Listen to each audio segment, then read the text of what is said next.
నమస్తే అన్న, అందరికీ నమస్కారం. ఇరాన్ పైన నిన్న రాత్రి మనం చూసుకుంటే కానీ అమెరికా భీకరమైన దాడులు చేసిందనమాట. వివరాల్లోకి వెళితే హార్ముజ్ జలసంధిలో నౌకాయాన స్వేచ్ఛకు ముప్పు కలిగించే ఇరాన్ యొక్క సామర్థ్యాన్ని మరింత దెబ్బతీయడానికి తమ బలగాలు ఇరాన్ దేశం పైన అదనపు దాడులు ప్రారంభించాయని చెప్పేసి అమెరికా సైనిక కేంద్రం వెల్లడించింది. దక్షిణ ఇరాన్లోని 2 ప్రాంతాలలో పేలుళ్లు సంభవించినట్లు వార్తలు రావడంతో వాయు రక్షణ వ్యవస్థలు యాక్టివేట్ చేసినట్లు ఇరాన్ మీడియా నివేదించింది. ఇటీవల కుదిరిన కాల్పుల విరమణ ఒప్పందం విఫలమైన నేపథ్యంలో గల్ఫ్ దేశాలలో ఉద్రిక్తతలను మరింత పెంచుతూ అమెరికా దక్షిణ ఇరాన్లోని లక్ష్యాలపైన మరో విడత సైనిక దాడులను ప్రారంభించింది.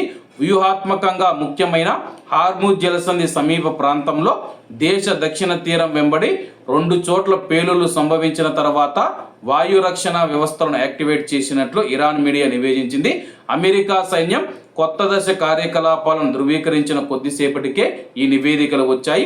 అలాగే అమెరికా అధ్యక్షుడు డొనాల్డ్ ట్రంప్ ఆదేశాల మేరకు హార్ముజ్ జలసంధిలో నౌకాయాన స్వేచ్ఛకు ముప్పు కలిగించే ఇరాన్ యొక్క సామర్థ్యాన్ని మరింత దెబ్బతీయడానికి అమెరికా బలగాలు అదనపు దాడులు చేశాయని చెప్పేసి ట్రంప్ అధ్యక్షుడైతే పేర్కొనడం జరిగింది.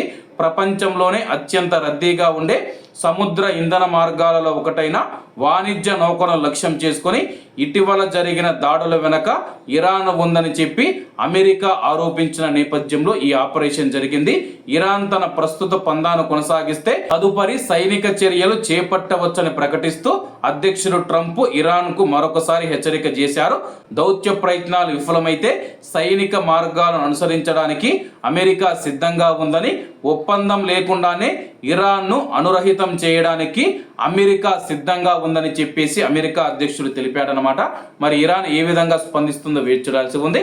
కాబట్టి అందరూ బాగుండాలి, ఎందులో మనం ఉండాలి. అందరికీ నమస్తే అన్న, జై హింద్.